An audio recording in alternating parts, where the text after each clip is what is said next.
Muy buenos días, queridos estudiantes. Les saluda la profesora Norma Díaz Arana, encargada del área teórica del curso Orientación y Consejería en Psicología. El tema que tenemos en esta sexta entrega se titula La evaluación en orientación y consejería psicológica. Mediante procesos explicaremos cada una de las áreas que compromete esta importante acción, las cuales explicaremos a pasar posteriormente.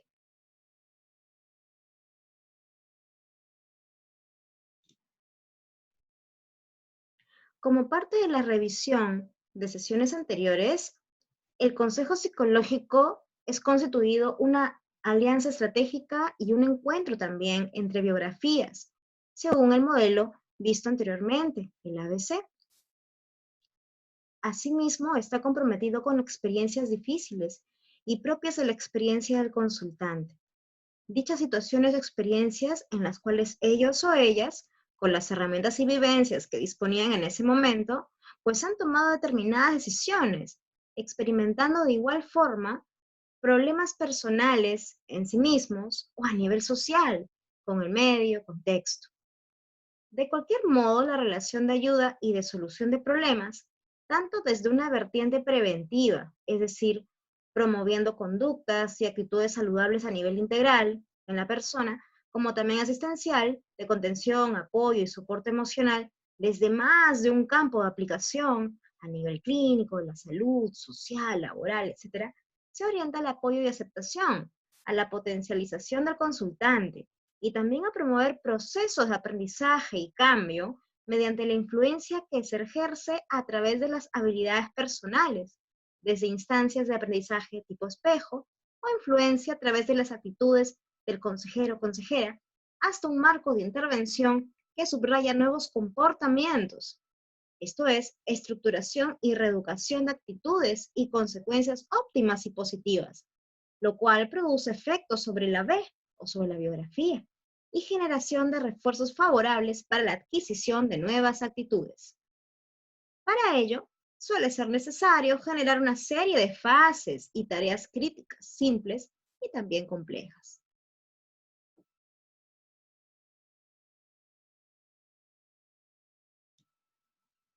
Los procesos contemplados que subraya toda la fase que comprende el proceso de orientación y consejería psicológica parte de dos vertientes.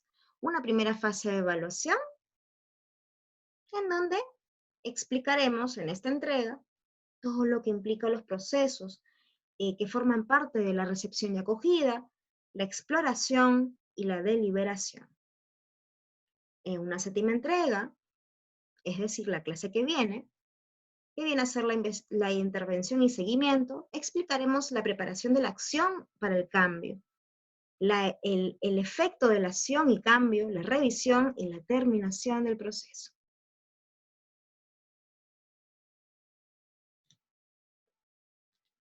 Cabe resaltar que se conserva aún una imperativa, una fuerte necesidad de ver por el paciente lo mejor para él, o ver por el consultante qué es lo mejor para él sin contemplarlo, sin necesariamente promover también su participación. Es como actuar e intervenir sin la voluntad ni actitud al cambio de parte del consultante. Sin embargo, convendría decir que no se subraya como ético definir el interés de cualquier forma, e inclusive sin participación de él o de ella. Sería una postura más democrática, ética y coherente decir que no es el consejero o consejera, sino el propio consultante quien determina ese interés por el proceso y cambio. Por esta razón, el diálogo y alianza estratégica se subraya como vital para el correcto devenir de dicha toma de conciencia y actuación continua del proceso por parte del consultante. Esto es, a través del diálogo, reflexión, negociación y acuerdos. Por otro lado, un segundo aspecto a contemplar o criterio es el de flexibilidad en relación con el consejo y la duración del consejo, con opciones a reexplorar un problema. Puede afirmarse que las fases de la consejería son polifuncionales, es decir, pueden alternarse dependiendo de la necesidad, es decir, volver a explorarse algún aspecto quizás a través de una nueva información que pueda proporcionar el consultante en alguna otra sesión. Asimismo, todas las actividades del consejo pueden desarrollarse en una sesión de 1 hora o bien requerir de 10 a 12 entrevistas según sea el caso, es decir, dependiendo del problema y de los recursos del consultante. El primer contacto constituye sumamente importante, es un paso importante en el proceso de consejo psicológico. Al estar el consultante a la expectativa de su turno de sesión, por lo general desea abrir toda la experiencia, desea vaciar toda la información y contenido emocional de sus vivencias, producto de experiencias biográficas adversas, o tal vez se muestre deseoso, temeroso de compartir sus experiencias con alguien que no conoce, pudiendo ser alguna de ellas temas quizás delicados de tocar. Apenas existe el contacto con el consejero, bien el consultante puede entrar con la confianza y plena disposición de que será ayudado o ayudada, o por el contrario, puede aparecer la desilusión y el impulso por retirarse en la primera oportunidad que tenga. El objetivo fundamental entonces es ganarnos la confianza y proporcionar un clima razonable al consultante. Es necesario también orientar la atención y recepción del consultante en los pasos siguientes. Recepción y acogida. Facilitar y permitir que el consultante hable. Facilitar y permitirle que hable es una primera premisa en este apartado. Una vez que hay una presentación mutua, es necesario permitir que hable y mostrar respeto por él o por ella. Algunas formas de iniciar los procesos de consejo inician por saber el motivo de consulta. Por ejemplo, preguntas como ¿en qué podemos ayudarle? ¿En qué puedo ayudarle? ¿Qué es lo que le preocupa? Estas preguntas actúan como antecedentes o desencadenantes, en el caso del ABC como la A, para que el consultante hable y nos cuente su problema. Estas acciones en sí mismas necesitan de refuerzos, sostenimiento, expresado en cordialidad, respeto, interés sostenido y genuino, por aceptación también de lo que nos cuenta el paciente o el consultante. Capacidad para no juzgar y legitimar las emociones de quienes no consultan, pues recordemos que los resultados son las reacciones del consejero ante las conductas del consultante. Es decir, hay una perfecta relación entre la acción y resultados. Este papel es sumamente importante en la formación de la alianza estratégica en una relación de ayuda y proceso de consejería satisfactorio.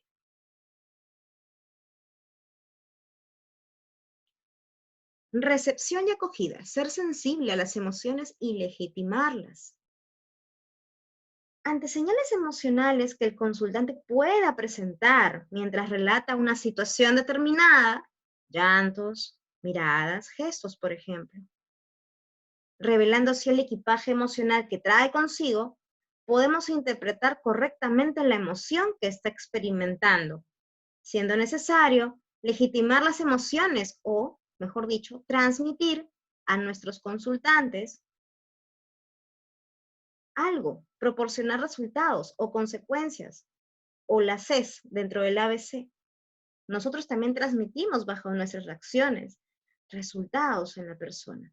Decirles o expresarles, por ejemplo, que respetamos su derecho a sentirse inhibidos, a tener vergüenza de hablar de determinados temas, a sentir determinada emoción, tristeza, rabia, etc., o ante determinados eventos y circunstancias de la experiencia biográfica son formas de transmitir o legitimar emociones.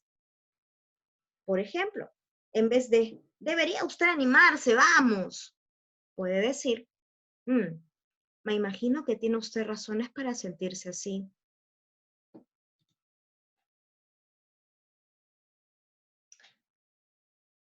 Veamos otro ejemplo.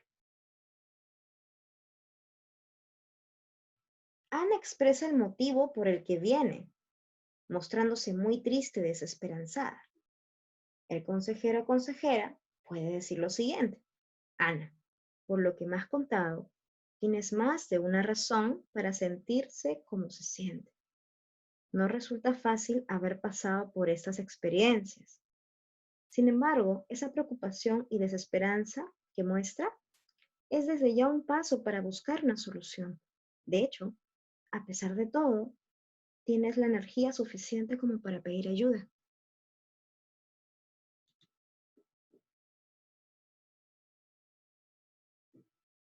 Recepción y acogida. Dar control al consultante. Para que el consultante confíe más y se abra ante la situación del consejo, es muy importante que tenga control de la situación. Para ello debemos, uno, clarificar y acordar las reglas del juego, esto es, informando al consultante del tiempo del que dispone y anticipar la información relevante del proceso que se va a seguir. Un ejemplo, se puede decir lo siguiente: en el tiempo que tenemos, me gustaría escuchar el motivo de su consulta. Luego, le voy a realizar algunas preguntas para precisar con mayor detalle los temas que le pueden estar preocupando. Y por último, podríamos comentar qué es lo que puedo hacer por usted. Y ahora, como un primer punto, ¿cuál es el motivo por el cual vino a verme? Lo escucharé con mucho gusto.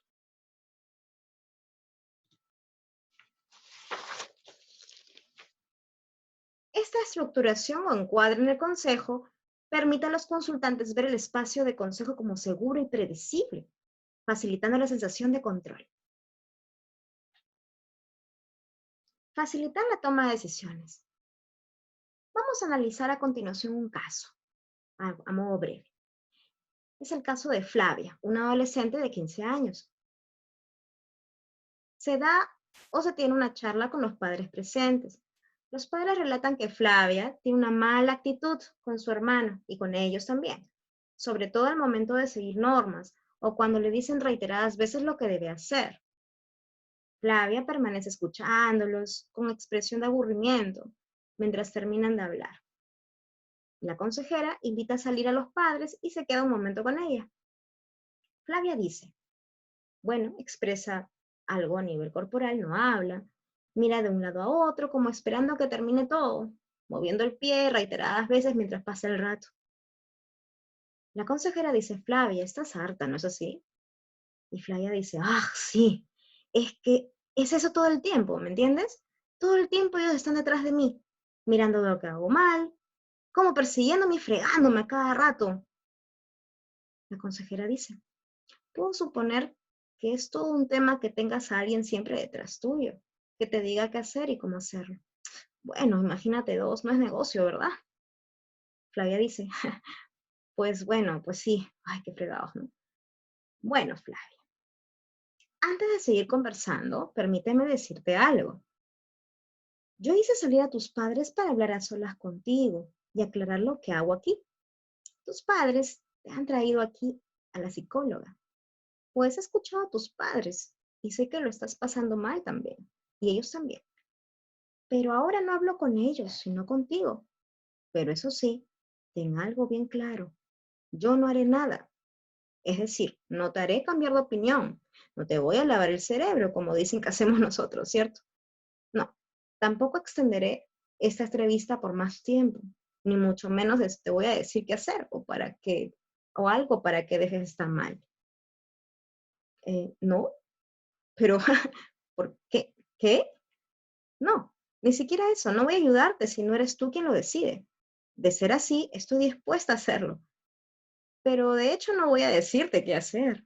Una de las cosas que reforzamos aquí es la forma en la que se trabaja. Y es que quien desea trabajar es quien toma las decisiones en todo momento acerca de lo que hay que hacer o cambiar y cómo desea cambiar. Es la misma persona la que quiere que le ayude. Y lo único que me gustaría decirte es que me gustaría ayudarte, porque supongo que lo estarás pasando mal, ¿verdad? Sí, ah, pues sí. En realidad no solamente estoy harta de mis papás, sino que tengo problemas en la escuela. Ay, no sé cómo me persiguen tanto, me da vergüenza decirles, porque siento que más privilegio le dan a mi hermano menor y creo que le escuchan más, aunque a veces tengo que decir que me gustaría hablar mejor con ellos. Y bueno, mejorar un poco en la escuela y la relación con mi flaco que me saca de quicio.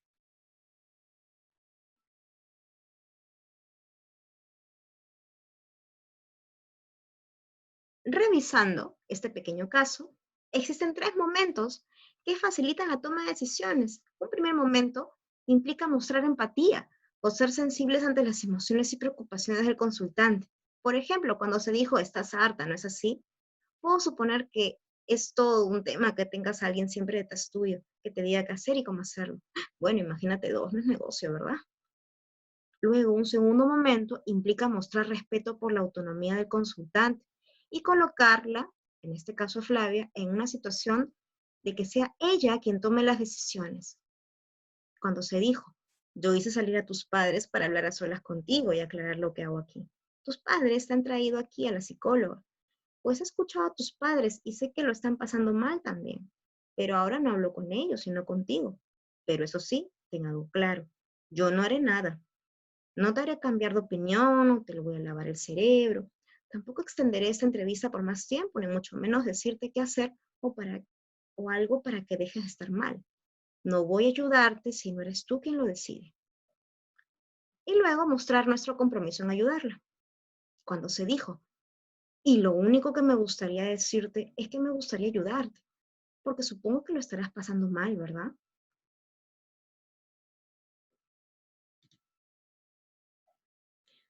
Recepción y acogida. Respetar el lenguaje del consultante.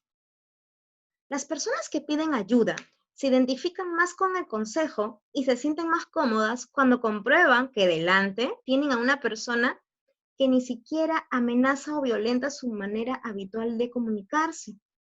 Utilizar el mismo lenguaje implica estar en la misma onda o en sintonía.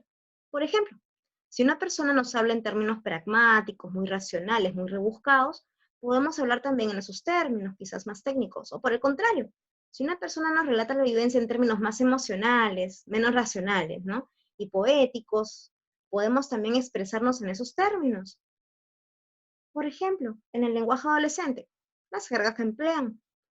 Eso no nos vuelve necesariamente ajenos al consejo, sino más bien fomenta una conexión, mayor empatía, siempre y cuando no se pierda de vista el rol.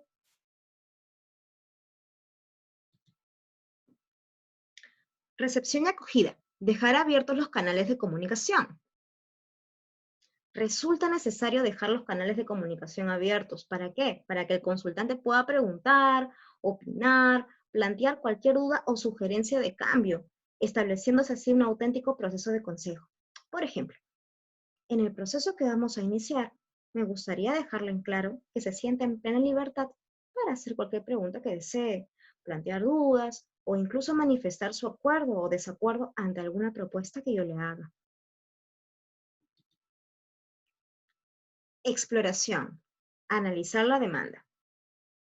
Una vez que hayamos logrado que la persona se sienta cómoda y en confianza, estaremos aptos para realizar la exploración de información relevante que nos facilite el camino para ayudarle. Esto es, a través de las siguientes tareas.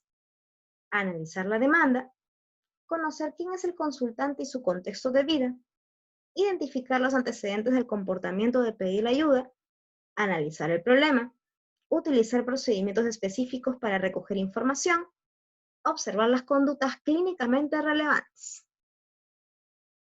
Analizar la demanda. Con frecuencia, las personas acuden a sesiones de consejería psicológica con necesidades e intereses bien definidos, pero en algunos casos se necesita claridad en saber cuál es el verdadero problema, el problema real. El consejero se encuentra en la tarea de que los consultantes encuentren su camino y empiecen a caminar, es decir, de que encuentren objetivos y metas hacia los cuales dirigirse. La actividad del consejero o consejera puede quedar atrapada por cosas nebulosas, inciertas, al indagar por la retrospectiva o el mirar atrás, corriéndose el riesgo de dar vueltas sin un objetivo fijo. Toda la actividad del consejo pues mantiene una perspectiva prospectiva, es decir, hacia adelante, indagando y buscando soluciones a los problemas que nos plantean nuestros consultantes. Una de las primeras cosas que tenemos que realizar con el consultante es ayudarle a encontrar un motivo significativo que dé un sentido al trabajo que se va a realizar y tolerar los costes que tendrán que afrontar los consultantes.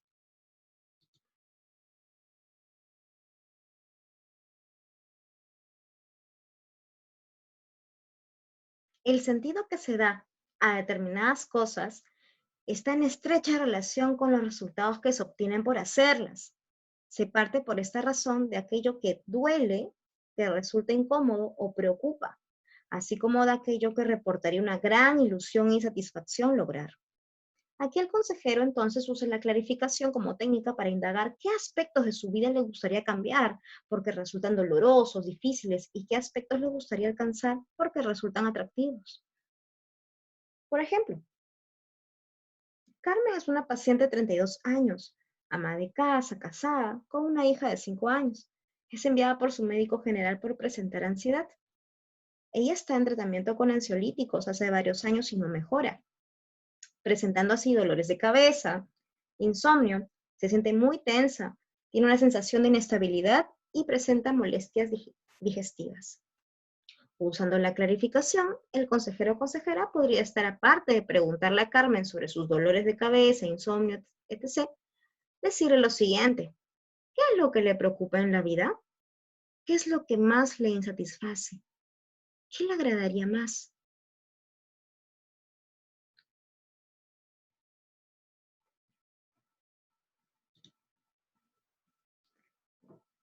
De esa forma, si identificamos el foco de su preocupación, podremos comprender que Carmen refiere a estar sola todo el día en casa, aburrida, sin nada que hacer, que cuanto más feliz se ha sentido en su vida es antes de tener a su hija. ¿Por qué? Quizás trabajaba fuera de casa, se distraía, se sentía útil.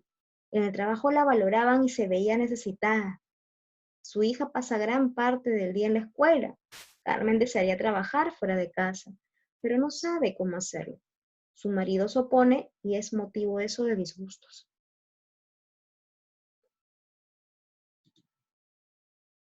Exploración. Conocer quién consulta. Esto puede ser útil para tener una visión preliminar que nos permita conocer quién está delante de nosotros y cuál es la biografía general del consultante. Se puede proceder de la siguiente forma. Antes de continuar analizando su problema, me gustaría hacerle algunas preguntas para saber algo más de su vida. Ello me ayudaría a comprenderlo o comprenderla mejor. A continuación, expongo algunas áreas y preguntas para conocer al consultante. Según los ámbitos fuertes, hay determinados tipos de preguntas, como por ejemplo, antes de obtener información más detallada de su problema, me gustaría conocer algo más de su vida. En particular, me gustaría comenzar por aquello con lo que está usted más satisfecha. ¿Qué áreas o aspectos de su vida son los mejores para usted? Ámbito de convivencia o familiar. Algunas preguntas pueden ser: ¿vive con alguien en su casa? ¿Quiénes son? ¿Cómo son las relaciones con ellos? Averiguar un parentesco y si las relaciones son satisfactorias o no.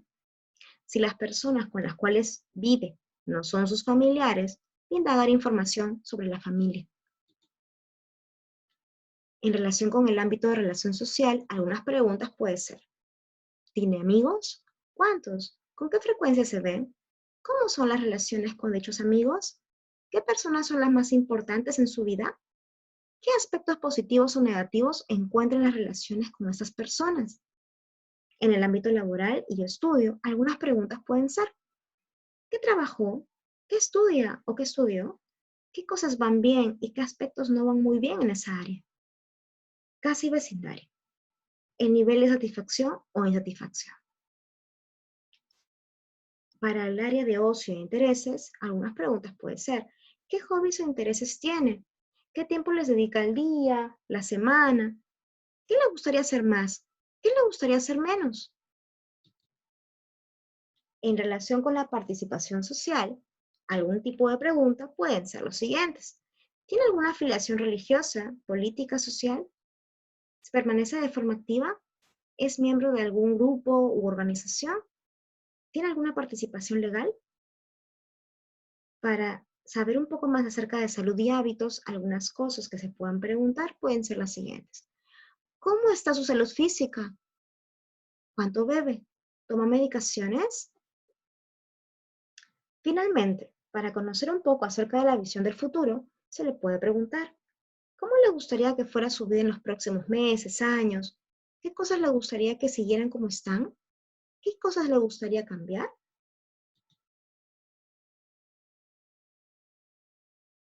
Exploración. Identificar los antecedentes de pedir ayuda. La pregunta ¿por qué ahora y no antes? Puede revelar el alto grado de malestar alcanzado, los factores precipitantes críticos que impulsan a la persona a pedir ayuda. También pueden facilitar información sobre el curso de un problema,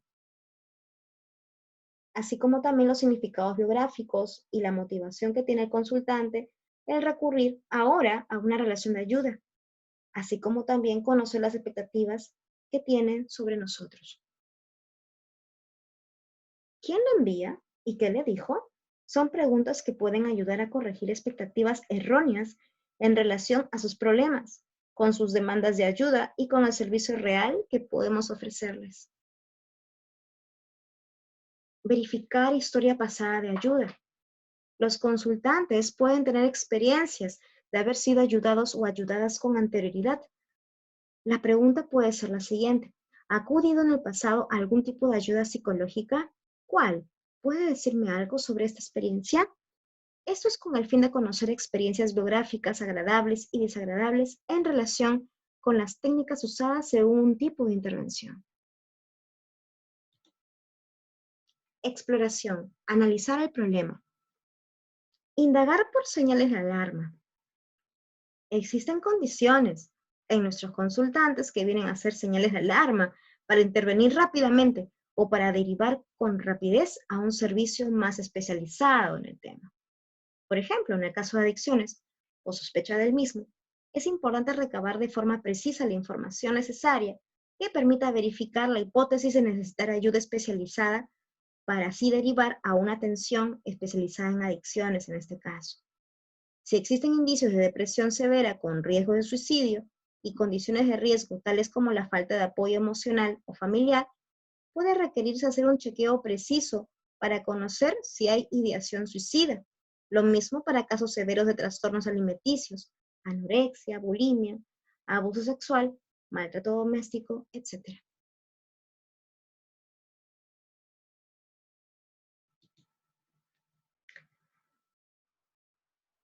Analizar el problema cuando hay más de un consultante.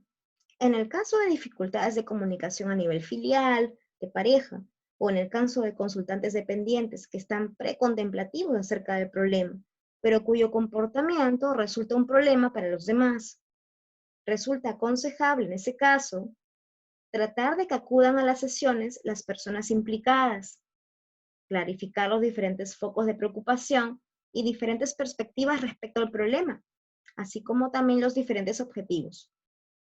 Nunca proceder al análisis de ningún problema hasta que todos se hayan puesto de acuerdo en lo que es el problema para unos y para otros, así como también hacia dónde caminan unos y otros.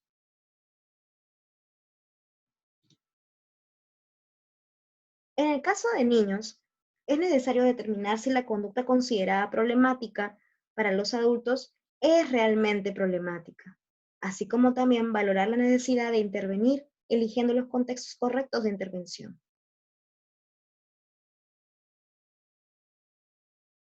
Es necesario también determinar si procede derivarlo a un especialista de niños. Esto se rige bajo un criterio evolutivo y desarrollo de habilidades verbales de comunicación que pueden ser funcionales o no.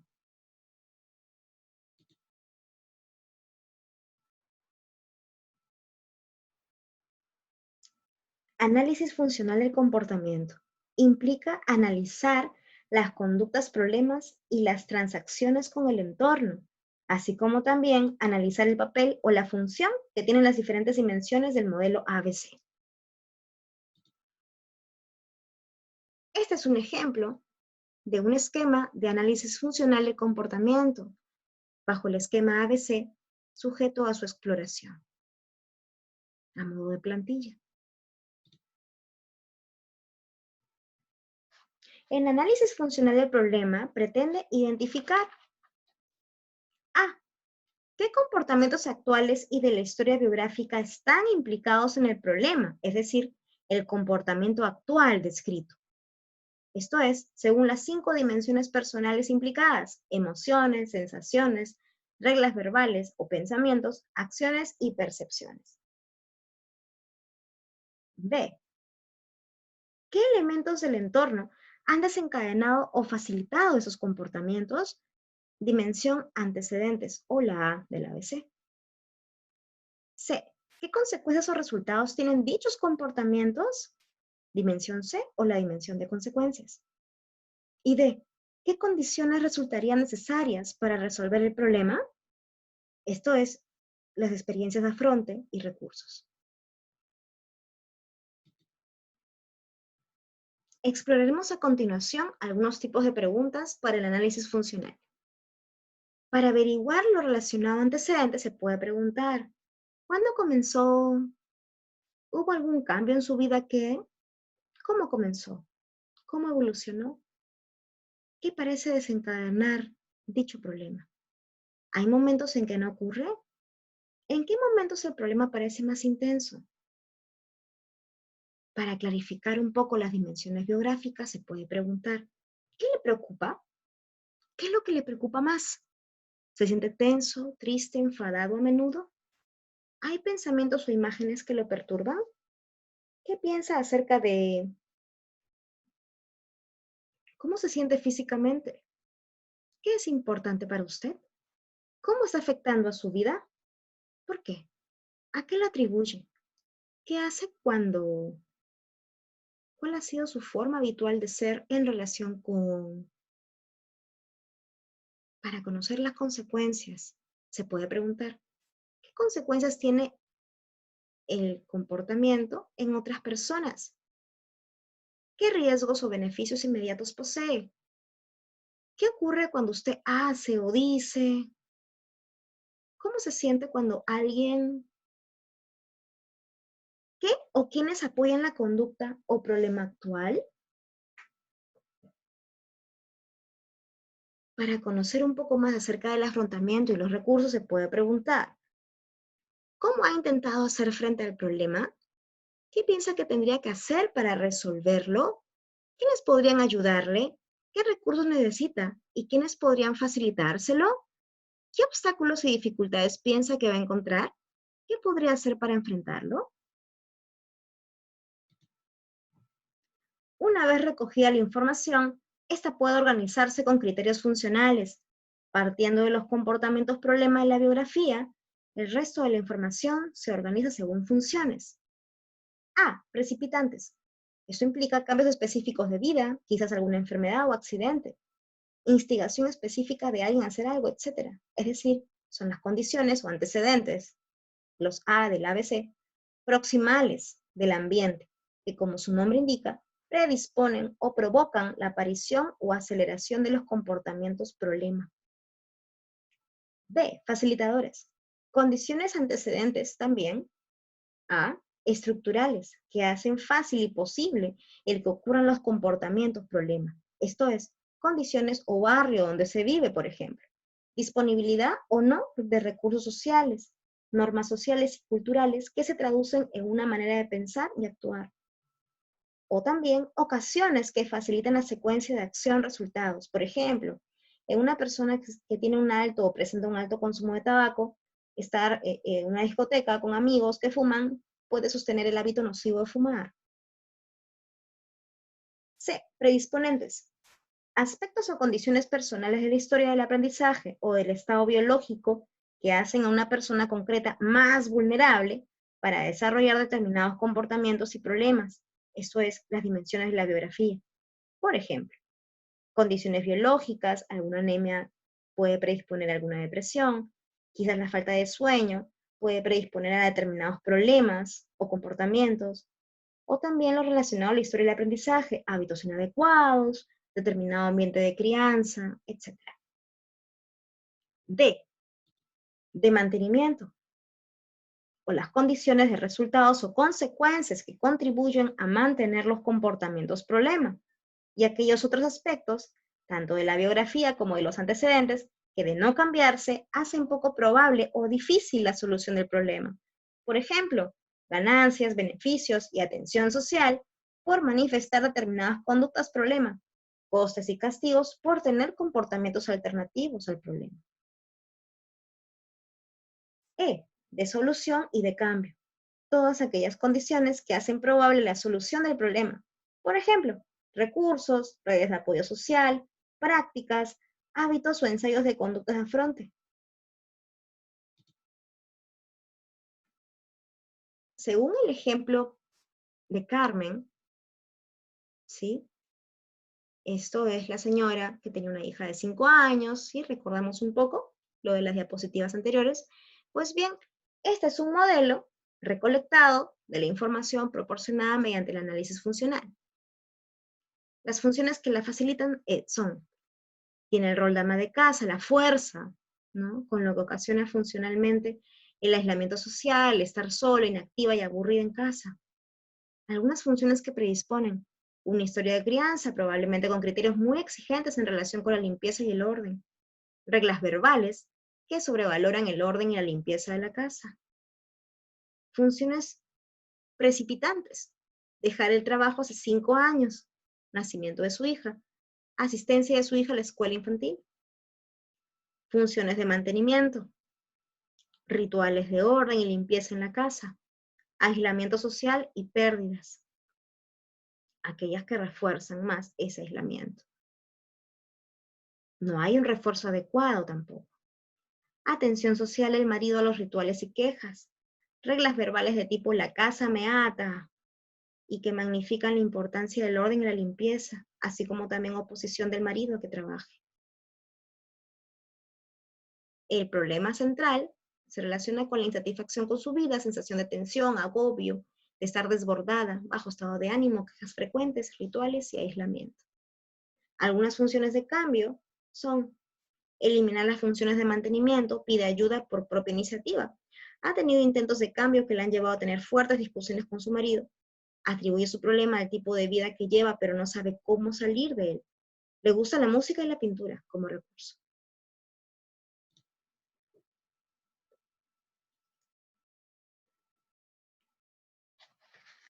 Exploración.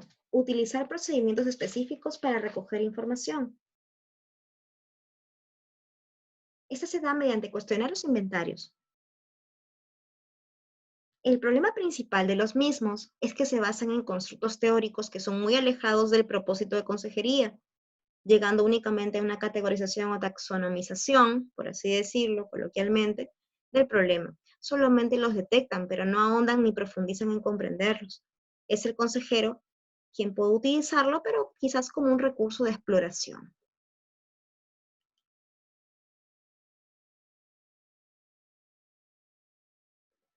Luego, en el proceso de consejo a menudo puede surgir la necesidad de precisar y cuantificar algún tipo de información que se considere pertinente, pudiendo recurrir a las escalas, inventarios, cuestionarios y autorregistros.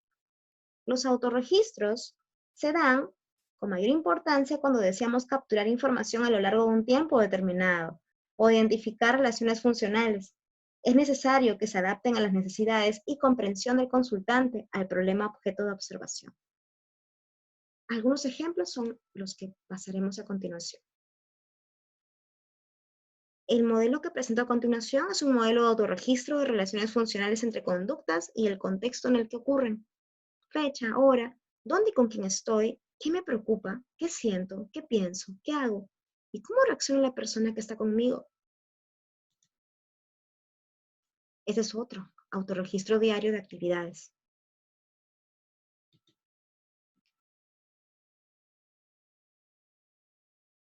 Exploración, utilizar procedimientos específicos para recoger información.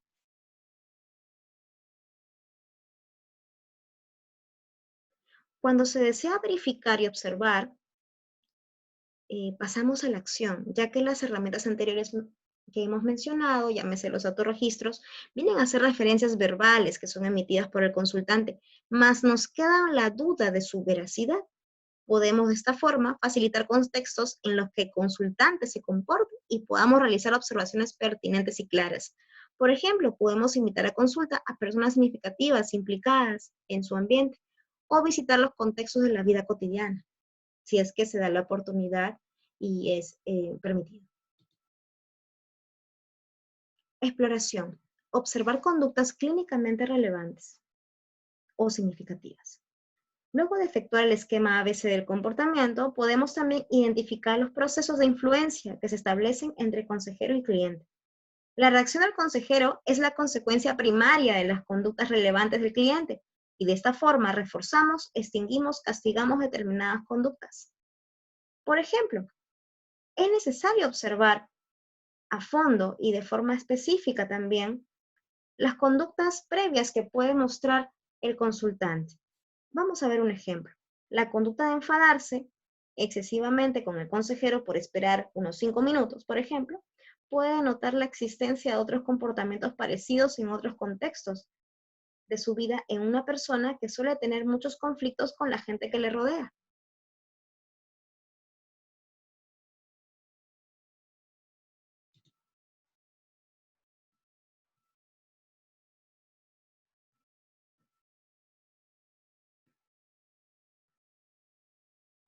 Deliberación. Consejero y consultante en esta fase deliberan o reflexionan, mejor dicho, acerca del problema para comprender y establecer posibles soluciones o cursos de acción con las siguientes tareas. 1. Establecer un contexto de diálogo. 2. Dar un feedback del problema. Y 3. Proveer un marco conceptual del problema. Vamos a analizar cada uno de ellos. Establecer un contexto de diálogo.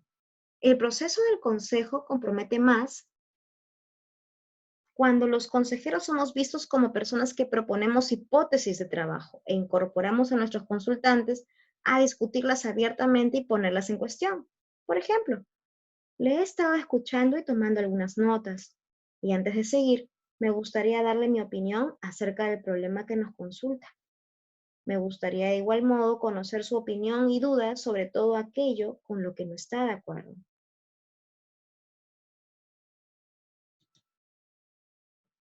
Dar feedback del problema. Comenzamos por conectar el foco de preocupación haciendo un resumen del problema. Esto es, informamos de aquello que es correcto o de lo que el consultante está haciendo bien. Y por último, señalamos aquellos aspectos críticos que necesitan replantearse para afrontar el problema.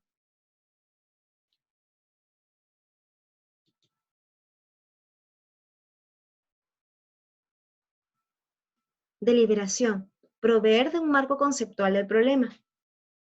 Si el problema es una enfermedad, la ayuda se va a orientar entonces a compartir nociones y conceptos que hagan entendible el origen y desarrollo de dicha enfermedad, así como también el papel que el consultante tiene para manejarla, para hacerle frente. Asimismo, comportamientos de riesgo que conviene eliminar y comportamientos alternativos o de salud que conviene promover.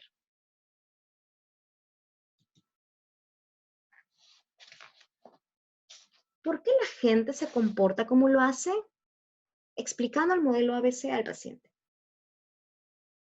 1. Se señalan las conductas relevantes implicadas en el problema.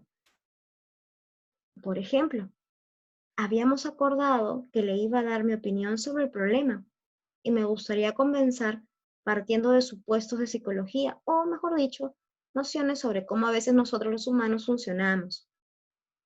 En el comportamiento humano consideramos 5 dimensiones básicas. La primera de ellas es actuar, dimensión más importante de nuestro comportamiento. Nuestra vida no se entiende sin la facultad que tenemos de actuar o de hacer las cosas. Así, por ejemplo, y en ese momento se ponen ejemplos de conductas problemas que están en su repertorio, y así como también conductas alternativas que también existen en su repertorio. 2. Se describen conductas encubiertas implicadas también en el problema, o, mejor dicho, los componentes de la biografía personal. Puede darse este caso,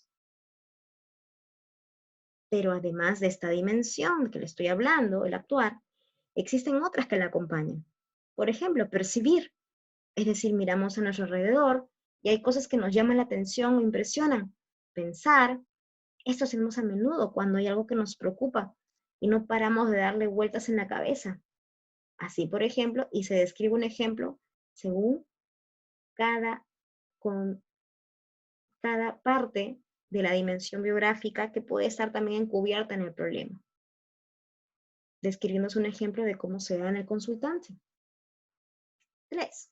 Se explican las relaciones funcionales entre las diferentes conductas. Se puede hacer un ejemplo como es el siguiente. Todas estas dimensiones están conectadas y reaccionan al mismo tiempo.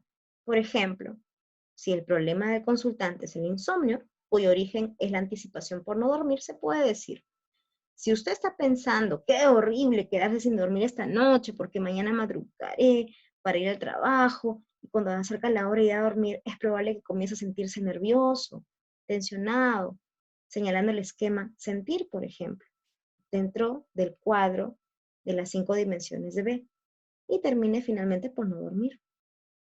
Se explica la manera en cómo cada contexto biográfico, cada parte de la biografía puede estar relacionada con las demás dentro de la biografía. 4. Se explica el papel del entorno y sus funciones antecedentes. Puede ser mediante este ejemplo. Cuando efectuamos este actuar, se dan situaciones concretas. En el entorno hay señales, cambios de vida, condiciones, otras personas, problemas y circunstancias que las ponen en marcha o en funcionamiento. Y explicamos poco a poco qué antecedentes pueden estar relacionados. 5.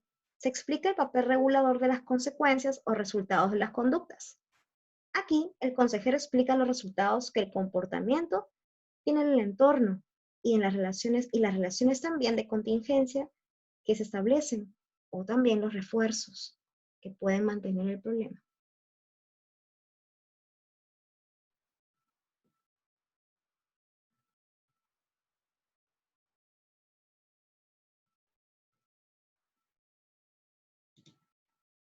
Muy bien. Esto ha sido todo por hoy en relación con la evaluación en orientación y consejería psicológica. Soy la profesora Norma Díaz Arana y espero hayan disfrutado de esta clase. Gracias por su atención y dedicación para con el curso.